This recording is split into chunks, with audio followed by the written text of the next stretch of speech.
What's up, y'all? My name is Mallory, aka MrLetGo, and today we're about to talk about part 2 of our series about the 4 attachment styles. This one right here is going to have you thinking, oh my God, this is me. The anxious attachment style. I call it the avoidant attachment style's dysfunctional girlfriend. Could this be you?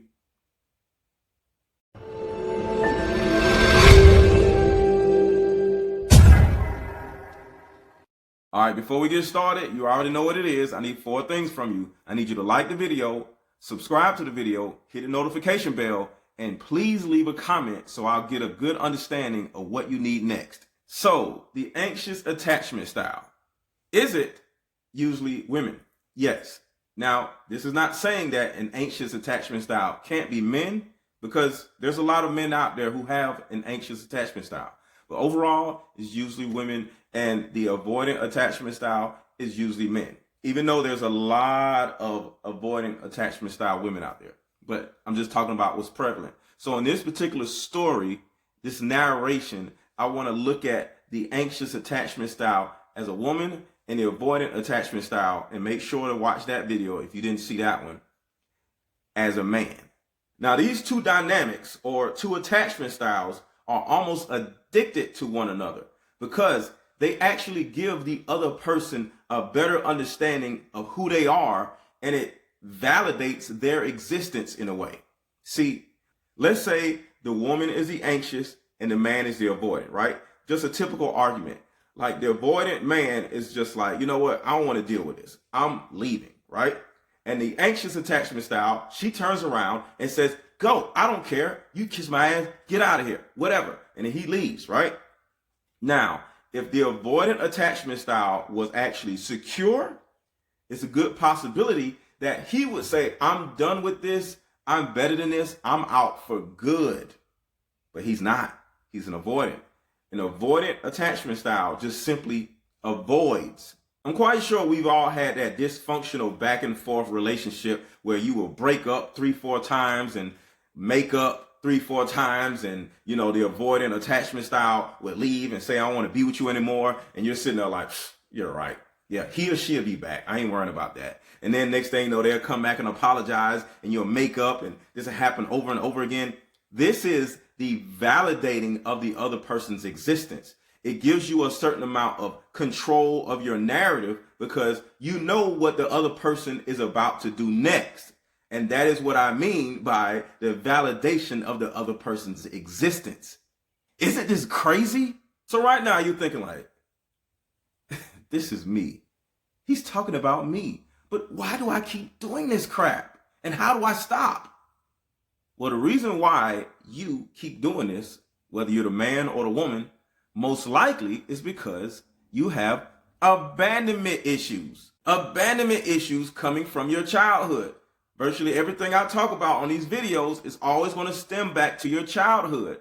Somebody in your childhood abandoned you. Somebody actually left for good, and it hurt your soul.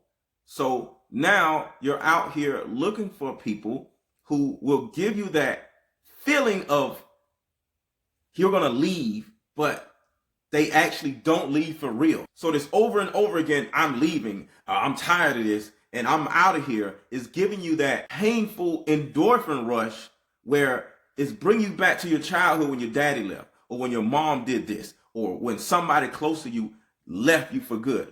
But in this situation, you can control it because, like I said, you know that they're going to come back. And this is the dysfunctional drug addict type of high. You're getting high off of a person acting like they're going to leave you, but don't leave you for real. So let's go deeper. The anxious attachment style has a negative self, positive other complex. A negative self, positive other complex. What this actually means is their negative self does not feel worthy of love. They don't feel worthy of attention because they have abandonment issues. If my parent, my whole parent, looked at me and said, I don't want to be around you, because in their mind, they feel like it's their fault that that particular person that they love when they were little left. Because to a child, they think the whole world revolves around them. I remember when I was little, I actually thought that when I didn't go to school, nobody went to school. When I wasn't outside, nobody was outside, because that's how children think. So as a child, you may feel like your parent left you and it was something that you actually did. So now that you're an adult, you still have this remnants from when you were a child, and you feel like at any minute, somebody that you really, really love is about to leave you. So what you do to deal with this, you purposely choose other people that are in some type of way dysfunctional. So how do you do this? Well, your energy, your demeanor, the way you act, the way you talk, the way you think, is kind of like in some type of way relating to another energy. And that other energy, who's also dysfunctional, is attracted to you. And in a conversation, and this is what's crazy, when that person sits down and gets vulnerable with you and say, oh yeah, my dad left, or my mom was this, or my uncle or my grandmother did this, and they said this to me, or my teacher, whoever they actually looked up to, that person left them also. And now you're like, oh my God, we have this same issue. You're my whatever, and then you start looking at that person like they're this amazing person, not because of the job they have or their ability to make you feel protected. No, you just see that your traumas are similar, and that would make that person possibly understand how important it is not to leave, and this person may not ever leave you. See, the bottom line is this. When you have this dysfunctional mindset because of whatever trauma happened to you when you were little, you haven't let go of, you have this weird need for pain, or this weird need to administer or cause pain, because in your upbringing, it was so much pain. Because at the end of the day, all you want to do is be loved, but you don't know what love looks like without pain being connected to it. So even though the anxious attachment style looks at the other person because they have a positive other thought process, but they actually would find a way to cause pain to that other person. How? By actually punishing the other person. Let me give you something to think about. Imagine a baby crying, and the baby's crying because it's hungry, and mom is very inconsistent, right? So the baby is like crying to the top of his lungs. Here comes mom. She picks up the baby, trying to comfort her, but the baby is still crying crazy, right? So mom gives the baby her bottle, and all of a sudden, the baby knocks the bottle out of mom's hands. Now, why is the baby doing this? The baby's hungry. This is punishment. The anxious attachment style baby is letting mom know how mad and disgusted the baby is at her mom for being inconsistent or hurting her or making her or him feel like mom is going to abandon the baby. So now the baby is trying to do everything it can do to let mom know how angry he or she is at the inconsistency.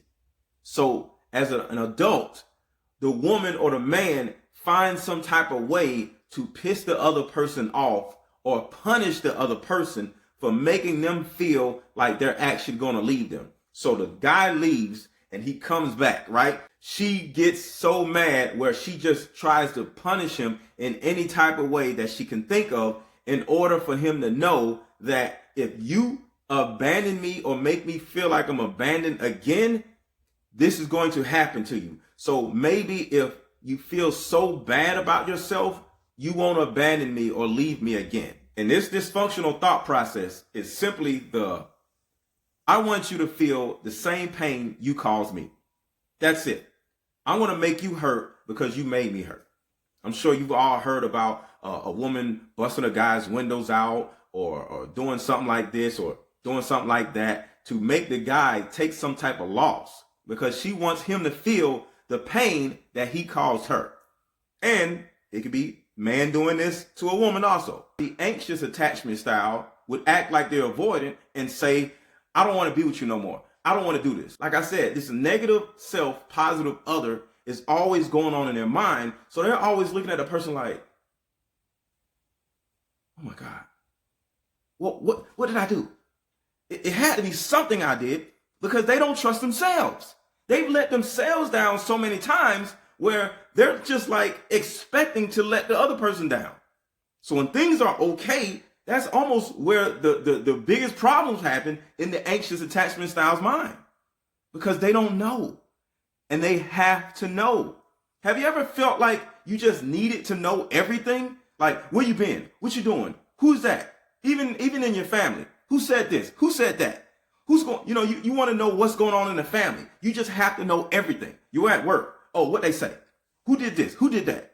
So no matter what environment you're in, you feel the need to know everything because you don't want to not know. Because when you don't know, boom, you're going to get side-swiped or you don't want to get fired from your job. You don't want to, so you're all at your job, all in everybody else's business, because you have to have that certainty.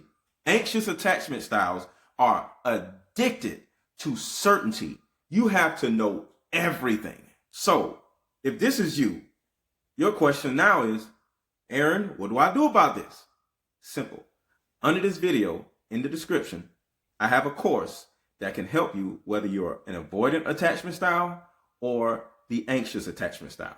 And with all that being said, if this video helped you, make sure to subscribe to the channel, hit the notification bell, leave a comment, and like the video because it helps with the algorithm. I got 2 more videos coming about these attachment styles. So make sure to hit the notification bell and subscribe. And on top of that, make sure to follow me on Instagram at Mr_letgo. Don't forget about the underscore. Mr_letgo. Y'all have a wonderful day.